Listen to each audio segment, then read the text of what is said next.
Hapana munhu akada kundibvunza, neniwo handina kumbokwanisa kutarisana chiso nechiso nomunhu. Ndakangoramba ndakatarisa pachitunha chiya. Yuna akanga afuta kuti ndundundu. Siketi yake zvino yakanga yamushinya kuti shwee. Ano makumbo akanga azvimba. Kumeso kuchinge munhu arumwa nenyuchi. Uya mutikitivha akanga anditora ndiye akatanga kundibvunza. Ko, chii ichi nhai chinovava? Handina kumudavira. Ndakangosimudza musoro ndokubva ndabata chirebvu.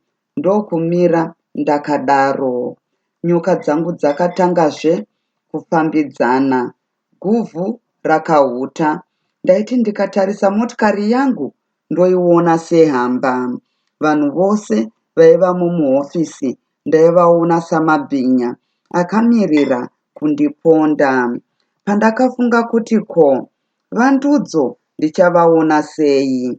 Ndakambopindwa nemweya wekuda kutitiza, asi ndakazozviona kuti hakuna kwandaienda. Hofisi yose yainge izere imbwa dzamapurisa.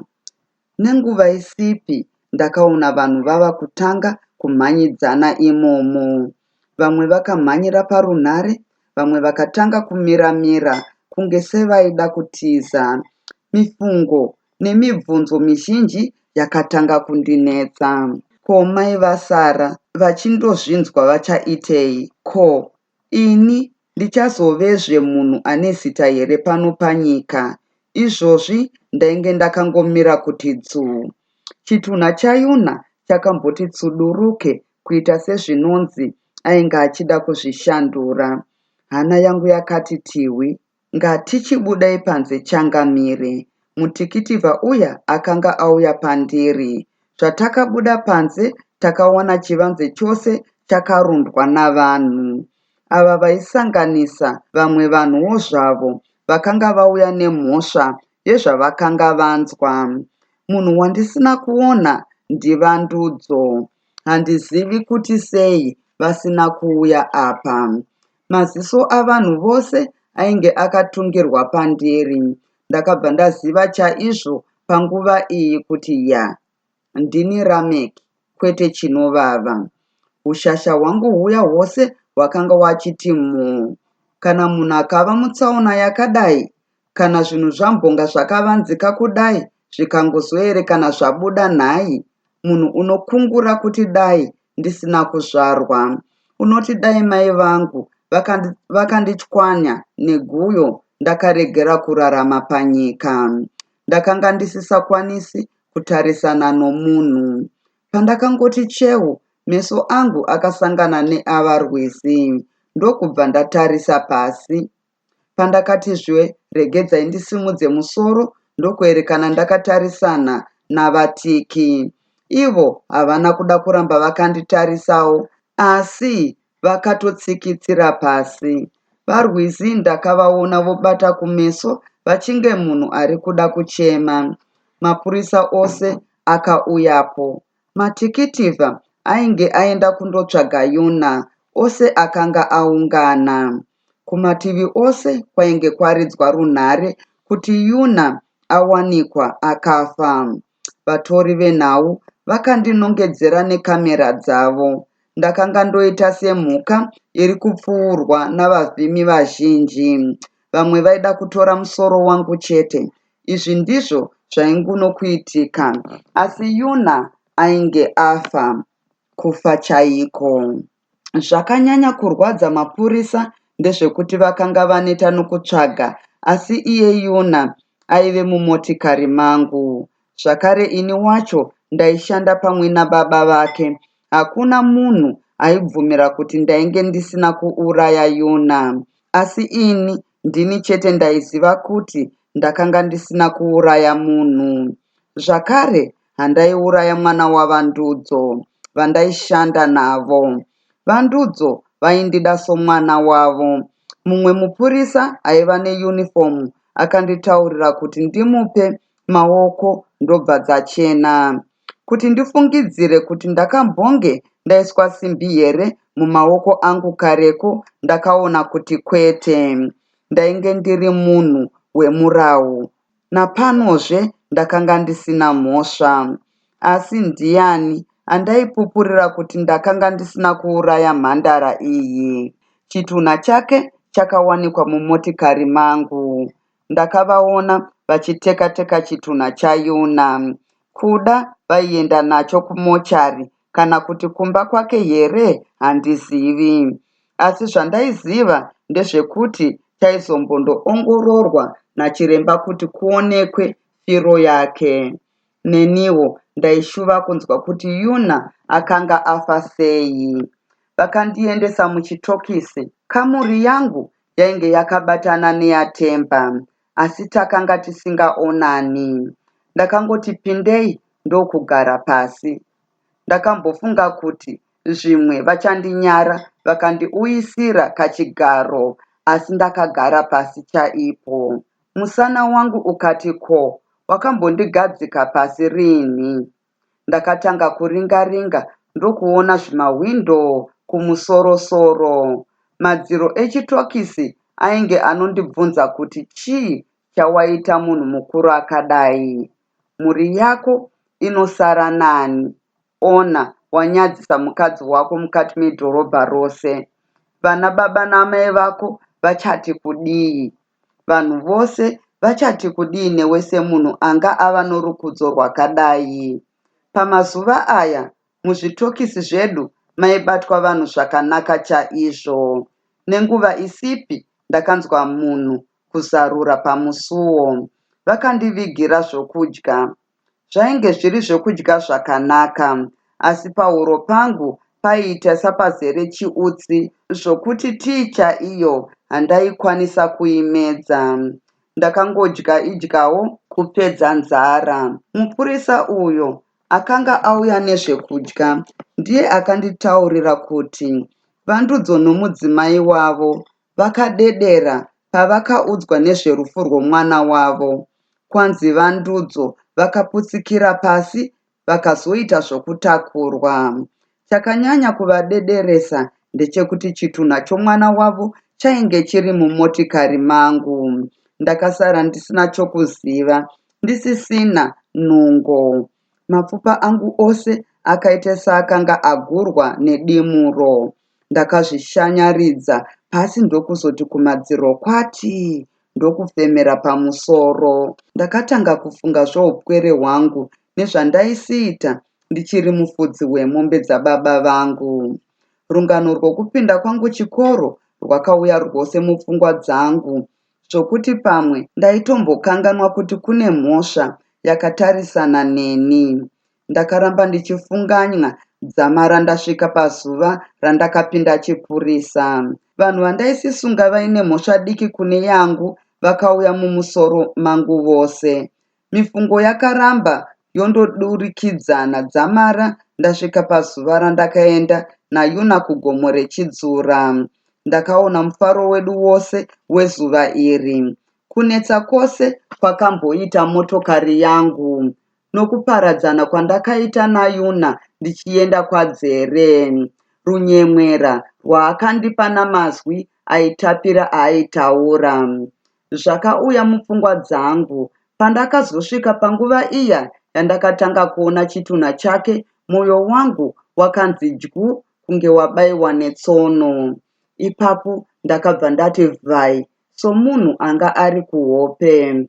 Ndakaringa-ringa ndokunzwa kuti pamusuo paizarurwa nemunhu. Zuva rakanga rava kugara miti kumadokero. Muchinda uya akanga auya nezvekudya akanditaurirazve kuti Temba akanga ati anoda kuudza mapurisa munhu akauraya Yona. Akati anomuziva. Anoti ndiani? Ndakanga ndafa neshungu. Anoti akaona chinovava naYona kugomo vari vose. Asika sekuona kwangu zvinogoneka chete kuti Temba uyu apiwe mari iya $200 kana achinge apa umboo hwakakwana hwokuti iye anoziva chaizvo kuti ndiani akauraya Yona. Asi umboo hwake hunopinda huya hwakapiwa natsvakai. Anoti anomuziva here? Sokuona kwangu, vanhu vose vari kufunga kuti ndimi vachinovava. Apa ndakaramba ndakatarisa munhu uyu ndokumuona oita sooshanduka kuve kapuka komusango. Haana kuzoramba akamira. Maziso ake aiita seanonditya. Vanhu havadi kunzwa kuti nhingi anonzi auraya munhu. Nyangwe hama dzake hadzizomudi. Kwanzi rava bhinya. Chaindirwadza ndechekuti iniwo ndaitoda kuti ndinzwewo kuti ndiani anga aita chisakaitwa ichi munyika yeZawe. Ndakasara ndichizvibika nepfungwa. Gariswa Temba akandiona ndinayo nakugomo kuya. Apa ndingazviramba sei? Vava vanhu vaviri vakationa, Temba naTsvakai. Ndakaenda naye kugomo, apo handirambi. Asi ko, ndiani akamuurayawo? Ko zvino ndoita sei kuti vanhu vazive kuti mwana uyu handina kumuuraya? Ndaitomudawo zvikuru. Ko kana ndikaona mai vasara, ndingavaudze here kuti ndaiva neshamwari yomusikana, uye kuti zviya zvandairamba kuvatakura nemotokari ndaienda kugomo nayona? Ndichiri mupfungwa dzakaoma kudai, ndakanzwazve pamusuwo kuzarurwa. Chimbouyai muone mukadzi wenyu. Munozomuona imi muri seri kwewaya dziya dzamunongozivawo vachinovava. Muchinda uyu akabva andimirira pamusuwo. Mwoyo wangu wakamboti usaenda kundoona mudzimai wako uyu. Haunyare here iwe uchipomedzerwa nyaya yakadai? Asi mumwe mwoyo wakati iwe enda kundoona mukadzi, kanganise ndiko kuonana kwokupedzisira uku. Hauzivi mafambiro achaita nyaya iyi. Ndakaita zvokununuvara somunhu asingachazivi kudya. Vakanga vauya naSara kungonditi kwavo bamama. Mukadzi akatanga kupfugama ari seri kwewaya dziya. Ndakanga ndotarisika seshumba iri muwaya inoti wapindamo anodyiwa nayo. Kuti ndifunge kuti ndiye mukadzi wangu wandinosiseka naye murugare, murusununguko nemurudekaro, ndakabva ndanzwa mwoyo kuenda mukati chaimo. Mai vaSara vakatanga kuchema. Havana kuwana nguva yokundikwazisa. Vakadzungudza musoro, dhuku yavo ichiti petu petu petu, ichienda divi nedivi semunhu ari kupurura maoko avanhu pamariro. Sara ndiye aitodaidzira zvake achifara achiti, baba baba, handei kumbakani, nhasi hamumbosari. Takabika nyama namabhaji. Mai nhasi handei kumba nababa, ko havana kuchaisa here? Mwana aiedza kundiudza zviri pakati pemwoyo wake. Akanga ava kushuva ini baba vake. Ko aiziva here kuti baba vakanga vava mupfumvu? Vakanga vava kurumwa nechekudongorera. Ko kwere dzine nhamo yei panyika? Dzinoti dzikanzwa kuti kune mariro, dzinofunga kuti ijakwara rokupura. Kana vakanzwa mheni kutinhira vanoti ndiMwari anoridza ngoma.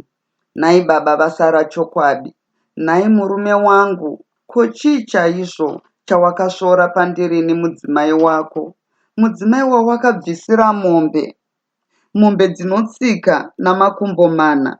Ndakambokutuka here murume wangu? Ndakambokunyima sadza here? Ndidavirewo kazverameki chokwadi.